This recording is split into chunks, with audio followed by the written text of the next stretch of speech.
విశాఖపట్నంలో Suraksha women and child rights society ఆధ్వర్యంలో మహిళలు, చిన్నారుల హక్కులు, రక్షణపై అవగాహన, సాధికారత కార్యక్రమం నిర్వహించారు.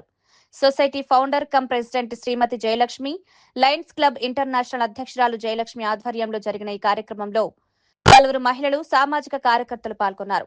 నేటి సమాజంలో మహిళలు, చిన్నారులపై జరుగుతున్న వేధింపులు, అకృత్యాలు, కుటుంబ ఆర్థిక సమస్యల కారణంగా అనేక మంది బాధితులు తమ సమస్యలను బయటకు చెప్పుకోలేకపోతున్నారని వక్తలు తెలిపారు.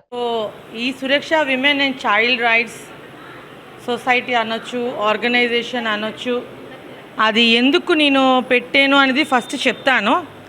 దాని తర్వాత నేను మీకు చెప్తాను ప్రొసీజర్ ఏంటో. ఓకే, యాక్చువల్లీ లేడీస్ అంటే చాలామంది హౌస్ వైఫ్స్ ఉంటారు, జాబ్ హోల్డర్స్ ఉంటారు, స్టూడెంట్స్ ఉంటారు. ఓకే, సో ఇందులోని చాలామంది లేడీస్కి కొన్ని కష్టాలు ఉంటాయి, అవి బయటికి చెప్పుకోలేరు. Why? Because financial crisis problems, money problem ఉంటుంది.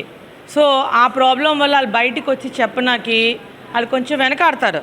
అంటే రేపు పొద్దున్న ఇంటి నుంచి బయటకు వస్తే వాళ్ళకి హెల్ప్ చేసిన వాళ్ళు ఎవరో ఒకరు ఉండాలి. సో ఆ భయంకి చాలామంది అడ్జస్ట్ అయ్యి లైఫ్ సెటిల్ చేసుకుంటారు. ఇంకా చాలామంది లేడీసు పిల్లల కోసం అనుకొని నైటు ఏడ్చుకుంటారు, అరే మా పిల్లల కోసం మేము ఇంత సఫర్ అవుతున్నాం, వాళ్ళు ఒక జీవితం మేము ఇవ్వాలి అని. మీ ప్రాబ్లం చాలా సీక్రెట్గా ఉంచుతుంది. ప్రతి ఒక్క ప్రాబ్లం మీకు సీక్రెట్గా ఉంచుతుంది. పోలీస్ వరకు వెళ్తారు, అక్కడి నుంచి కోర్టు వరకు కూడా వెళ్ళొచ్చు మీరు. ఓకేనా? సో అందుకనే మీ సురక్షకు నమ్ముకుంటే మీ లైఫ్లో మీరు చాలా వరకు ముందుకెళ్ళొచ్చు. నాకు తెలిసి చాలామంది ఫేస్ చేస్తున్నాం, ఇంక్లూడింగ్ మీ అందరూ. అంటే కంపల్సరీ మేడం చెప్పేది ఏంటంటే, మేడం గారు చాలా మంచి ఈ ఫౌండేషన్ పెట్టారు. ఇందులో ఏంటంటేనమ్మా, మనకి చుట్టుపక్కల ఉన్న వాళ్ళందరికీ తెలిస్తే మీరు కాల్ చేయగానే మీ చుట్టుపక్కల ఉన్న వాళ్ళు అలర్ట్ అయిపోతారు, మీ కూడా ఉంటారు, మీకు సపోర్ట్గా ఉంటారు. సో మీరు లోన్లీనెస్ ఉండదు, మీకు ప్రాబ్లం ఉండదు, మీకు ఒక పవర్ ఉంటుంది. సో ప్రతి ఒక్క లేడీ ఇందులో జాయిన్ అవ్వడానికి నేను జాయిన్ అయ్యాను. నేను ఎందుకు జాయిన్ అయ్యానంటే, ఐ హ్యావ్ 3 daughters అండి. నాకు 3 కూతుర్లు ఉన్నారు.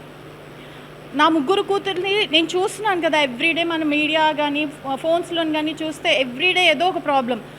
వాళ్ళు ఎక్కడెక్కడికో వెళ్ళి జాబులు జాయిన్ అవ్వాలి. రేపు ఏదైనా ప్రాబ్లం వస్తే అక్కడ నాకు ఎవరున్నారు? నా పిల్లల్ని నేను సేవ్ చేసుకోవాలంటే. లాస్ట్ టైం ఒక యాక్సిడెంట్ అయ్యింది నా పిల్లలకి. దెన్ ఆ టైంలో మ్యామ్ ఎలా నించున్నారు అని అంటే చుట్టుపక్కల ఉన్న వాళ్ళు భయపడ్డారు.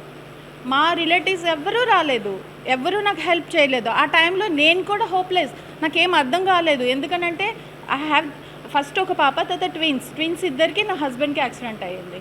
సో ఎవరు నించోలే. ఆ రోజు ఈమె వచ్చి నించున్నారు, నా ఫ్రెండ్స్ వచ్చి నించున్నారు. ఈమెను చూసి నా ఫ్రెండ్స్కి కూడా అలా అనిపించింది, లేదు ఇలా ఉండాలి అని.